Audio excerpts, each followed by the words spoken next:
क्या कहा भाभी आपने कि भाई साहब की 3 महीने से सैलरी नहीं मिली है? रागिनी ने कला से उसकी ही बात दोहराते हुए पूछा। इतने दिनों से कला ये बात अपनी ननद से छुपाए हुए थी, लेकिन आज अचानक बातों ही बातों में उसके मुंह से ये बात निकल ही गई और अब तो जैसे रागिनी उसके पीछे ही पड़ गई। हाँ जी, रवि की 3 महीने से सैलरी नहीं मिली है। आजकल हर चीज में बहुत दिक्कत हो रही है और रवि तो इतने चिड़चिड़ाए हुए रहते हैं, कुछ पूछिए मत। आप समझ सकती हैं, 3 बच्चों की फीस, घर का किराया और तमाम खर्चे, समझ में ही नहीं आ रहा कि क्या करूं। कला बहुत ज्यादा दुखी होकर बोली। अरे भाभी, आप भी कमाल करती हैं, अपनों के होते हुए भी गैरों जैसी बातें कर रही हैं। आपने अभी तक मुझे क्यों नहीं बताई थी ये बात? मैं क्या कोई गैर हूं? आखिर ननद हूं आपकी। मैं कल ही घर आ रही हूं रुपए लेकर। रागिनी भी परेशान होकर बोली। अरे नहीं जी, उसकी कोई जरूरत नहीं है। बस अब तो कुछ ही दिनों की बात है। कल रवि कह रहे थे कि ऑफिस में सब लोग धरने पर बैठे थे, तो मैनेजर ने आश्वासन दिया है कि कुछ ही दिनों में परिस्थितियां संभल जाएंगी। इतने दिन तो जैसे तैसे काट ही लिए। आप बिल्कुल परेशान मत होइए, सब बहुत जल्दी ही ठीक हो जाएगा। जहां इतने दिन बीते, बाकी दिन भी बीत ही जाएंगे। कला ननद रागिनी को आश्वस्त करते हुए बोली। कला बहुत अच्छी तरह से जानती थी रागिनी का स्वभाव, कि वो अगर अपने भाई भाभी की जरा सी भी मदद करेगी तो सब जगह ढिंढोरा पीटती फिरेगी, क्योंकि उसको अपनी बड़ाई का बड़ा शौक है। हर जगह वाहवाही लूटने का कोई मौका नहीं छोड़ती, और उससे मदद का मतलब पूरी रिश्तेदारी में बात फैल जाना। लेकिन दूसरे ही दिन रागिनी कुछ रुपए लेकर आ ही गई, और कला और रवि के लाख मना करने के बावजूद किसी भी तरह रुपए दिए बिना नहीं मानी। और अब तो रिश्तेदारों में जिसको देखो उसका फोन कला के पास आने लगा। भाग्यशाली हो कला, जो तुमको इतनी अच्छी ननद मिली है, जिसने मुसीबत के समय तुम्हारी आगे बढ़कर मदद की।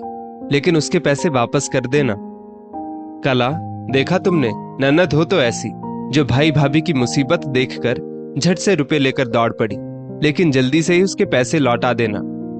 कला, रागिनी सचमुच बहुत दिलदार है, वरना आजकल तो लोग मुसीबत के समय मुंह चुराते देखे जाते हैं। रवि की सैलरी मिलते ही उसके पैसे लौटा देना। जो बात कला नहीं चाहती थी वही हो गया।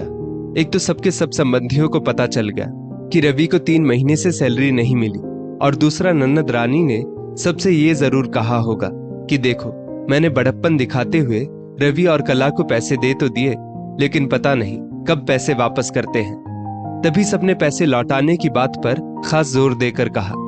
खैर, कला की मुसीबत के दिन बहुत जल्दी ही कट गए, और चौथा महीना पूरा होते होते आखिरकार रवि की 4 महीने की सैलरी एक साथ ही मिल गई। और सबसे पहले कला और रवि ने यह किया कि वो रागिनी के ही रुपए लेकर गए। जी, हमने आपसे रुपए मांगे नहीं थे, आप खुद ही लेकर हमारे पास आई थी। हम लोग तो जैसे तैसे अपना खर्चा चला ही रहे थे। उस दिन गलती से हमारे मुंह से आपके सामने निकल गया, लेकिन बस थोड़े ही दिनों की तो बात थी। अगर आप किसी से ये बात ना कहती तो कुछ बिगड़ नहीं जाता। हम लोग आपके रुपए रख नहीं लेते, वो तो दे ही देते। सही कहते हैं लोग, अपनी परिस्थितियों के बारे में किसी से कुछ कहना नहीं चाहिए। ये लीजिए आपके रुपए, गिन लीजिए, पूरे हैं। कला रुपयों का पैकेट पकड़ाते हुए बोली। अरे भाभी, वो तो लोगों ने पूछा, बस इसीलिए मुंह से निकल गया, वरना मुझको क्या जरूरत पड़ी थी किसी को कुछ बताने की। रागिनी मुंह चुराते हुए बोली।